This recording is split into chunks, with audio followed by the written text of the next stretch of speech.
चलो हम लोग देखते हैं अगला क्वेश्चन। ठीक है, इस पर लिखेगा सब। 2019 में पूछा है, ठीक ना। क्वेश्चन है ए single phase transformer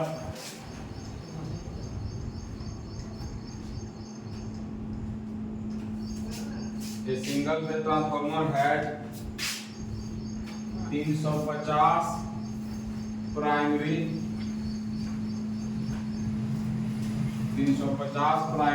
and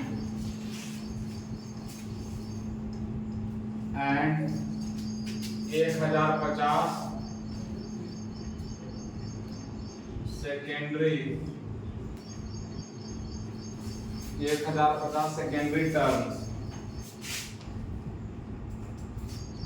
Full stop। The net cross sectional area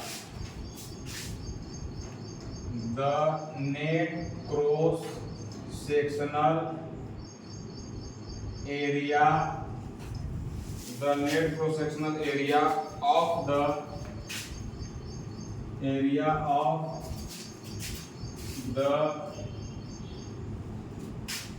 the core is 55 centimeter square। Full stop। If the primary winding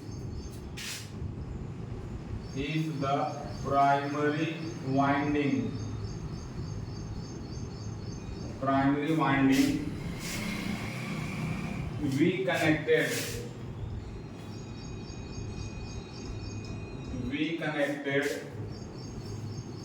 to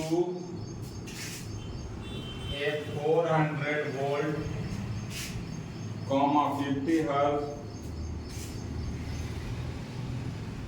50 hertz single phase AC supply। Single phase AC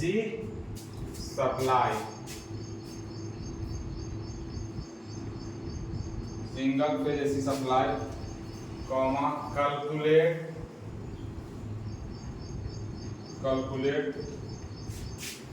पहला number में दिया है maximum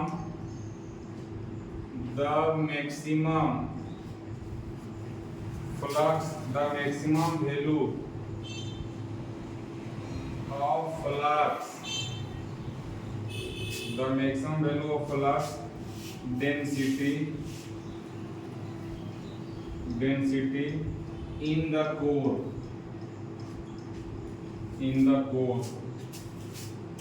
दूसरा number में दिया है the voltage induced in the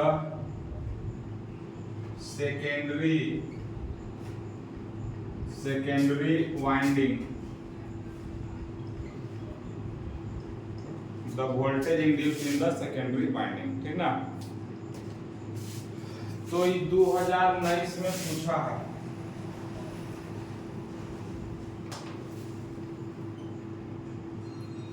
ठीक है, तो देखो कितना आसान न्यूमेरिकल पूछता है। इस चीज को समझ लीजिए कि बहुत आसान न्यूमेरिकल पूछता है।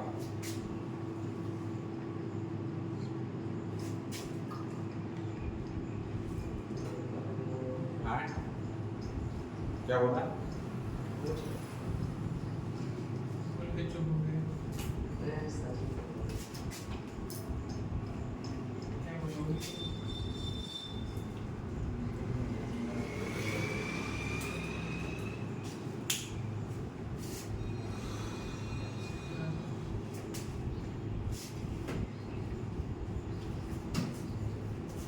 तो इसको बनाएगा।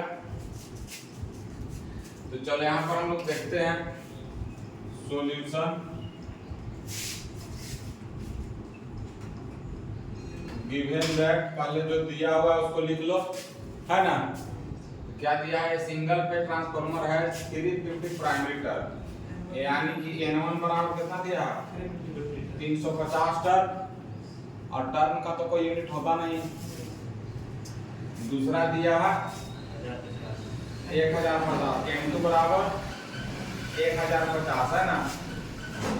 अब net cross sectional area A बराबर दिया है नेट AN बराबर, नेट क्रॉस सेक्शनल एरिया को AN लिख सकता है या सिंपली A भी लिख सकता है, कोई दिक्कत नहीं। कितना दिया 55 सेंटीमीटर स्क्वायर, तो 55 गुने 10 टू द पावर -2 के पावर 2 और क्या हो जाएगा मीटर स्क्वायर, यानी कि 55 गुने 10 to the power -4 metre square हो जाएगा ना। सेंटीमीटर वाला को मीटर में बदलना होगा, ऐसा यूनिट में लिख करके न्यूमेरिकल को सॉल्व किया जाता है, मालूम है ना। मन में सवाल तुमको आएगा कि सर सेंटीमीटर में था तो मीटर में क्यों बदले, क्योंकि सारा क्वांटिटी का यूनिट ऐसा यूनिट में रहेगा तभी न्यूमेरिकल को हम लोग सोल्व करेंगे, ठीक है। अब हो गया, ये हो गया। उसके बाद क्या करा, सप्लाई वोल्टेज यानी कि V1 कह दो चाहे E1 कह दो, कितना है 400 वोल्ट है, और फ्रीक्वेंसी F बराबर कितना है 50 हर्ट्ज है, ठीक ना। तो पहला फ्लक्स डेंसिटी पूछ रहा, बात समझ रहा। तो यहाँ पे लिख लो we know that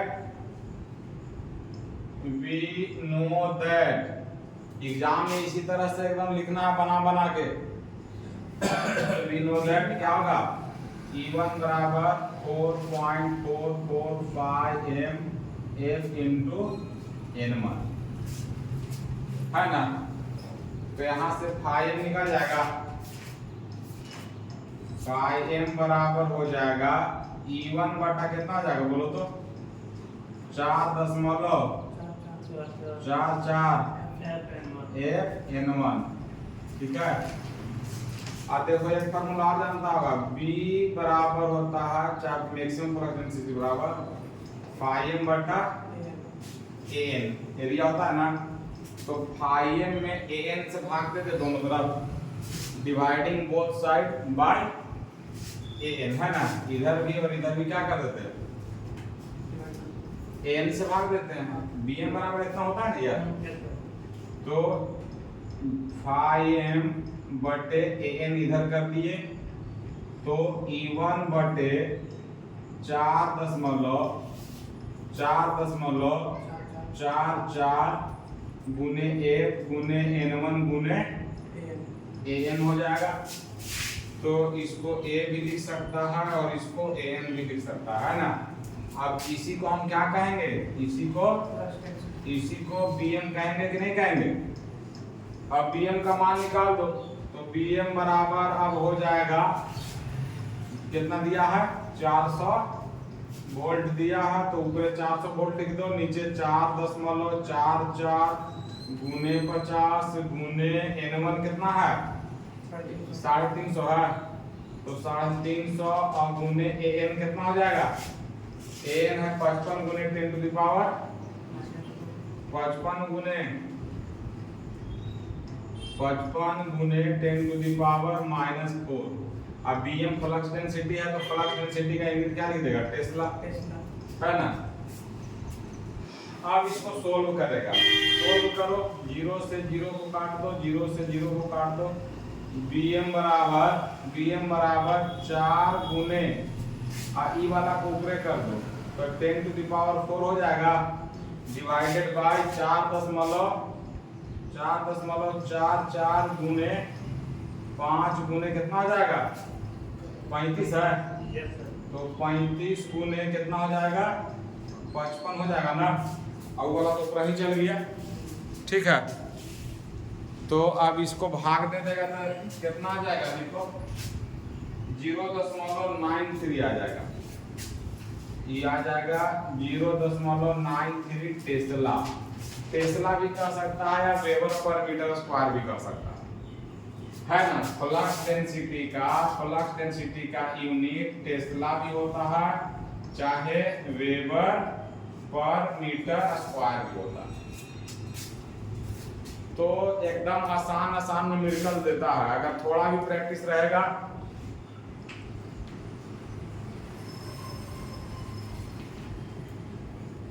अगर थोड़ा भी प्रैक्टिस आपका रहेगा तो काम बन जाएगा।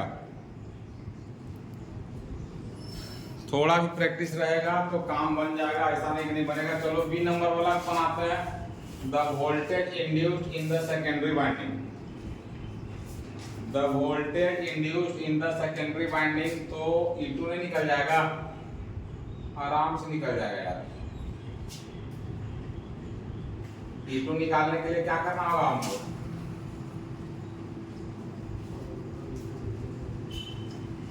है ना बेटा? दें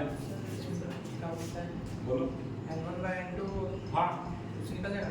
N1/N2 बराबर E1/E2 वाला से भी निकल जाएगा, चाहे इस फॉर्मूला से भी निकल जाएगा, दोनों से हम बता सकते हैं।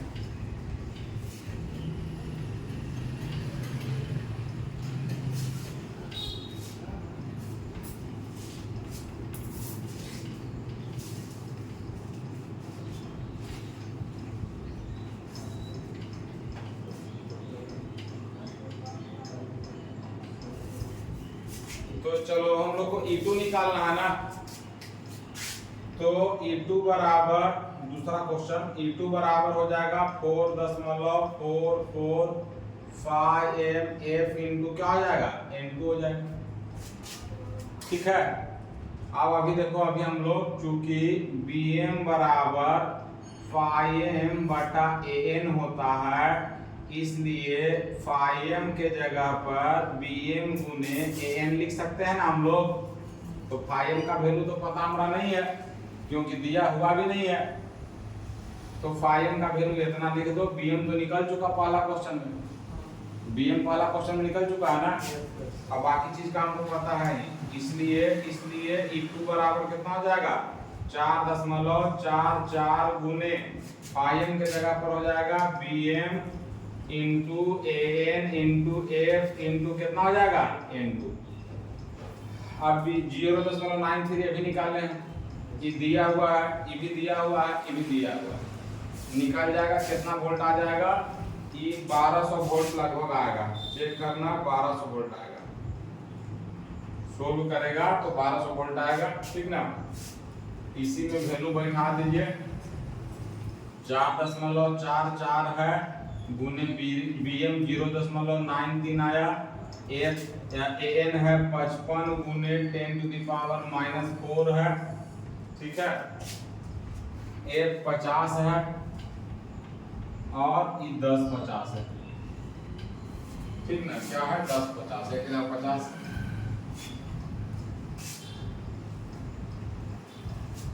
तो वो सोल्व करेगा तो लगभग इतना आएगा। तो इस तरीके से ही बना सकता है, या मेथड 2 में इसी क्वेश्चन को अगर हम मेथड 2 से बनाएं तो E2 बटा E1 बराबर N2 बटा N1। तो E2 बटा E1 कितना दिया हुआ है, 400, और N2 कितना दिया हुआ है, 1050, आई कितना दिया है, 350। 0 से 0 कट गया, E2 बराबर हो गया 105 गुने 400 बटा 35 दिया, 105 हो जाएगा। तो E2 बराबर कितना आ गया, 1200 वोल्ट आ गया कि नहीं आ गया। तो ई वाला मेथड से भी आसानी से बन गया ना, लेकिन ई वाला से सोल्व करके देखो, पॉइंट में आएगा हो सकता, लेकिन लगभग 1200 के बराबर आएगा। तो भी सही होगा, कहाँ नहीं सही होगा, जब ये नियम है ये है तो ये सही ना होगा। तो ज्यादा सब आसाने हैं।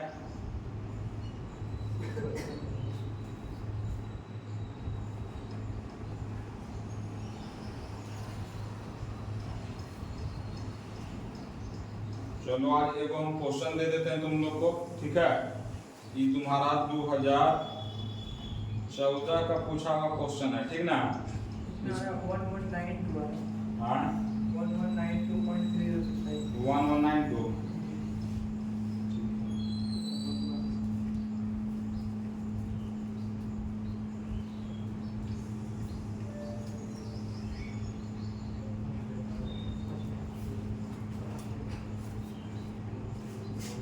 आ गया।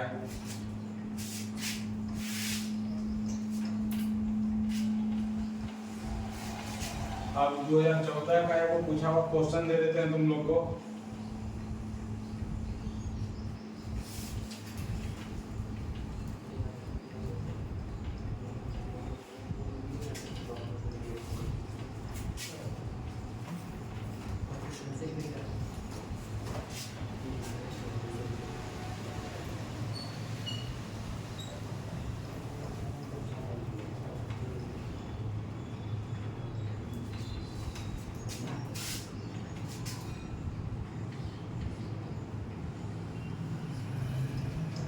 तो बना के आएगा, ठीक है, इसी टाइप का है क्वेश्चन है।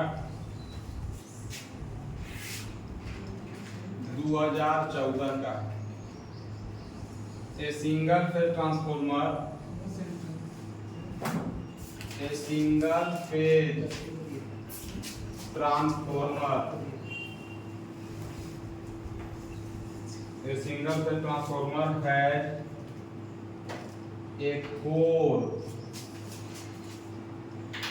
whose cross-sectional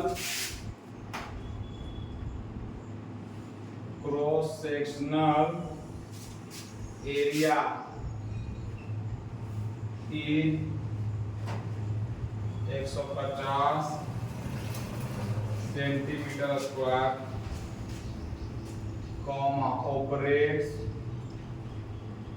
operates at a maximum flux density of 1.1 weber per metre square from 50 Hz supply, full stop. If the secondary winding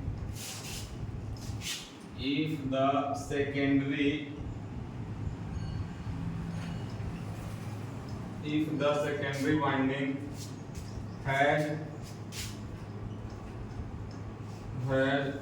66 turns,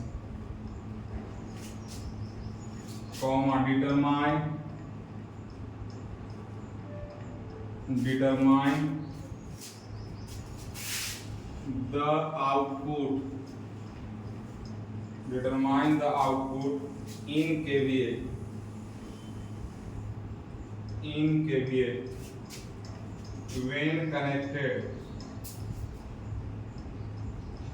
when connected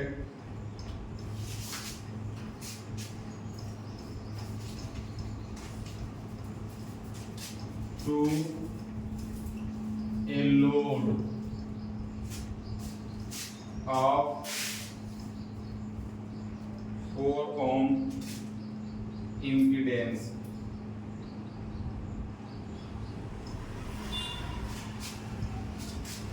neglect any voltage drop in transformer,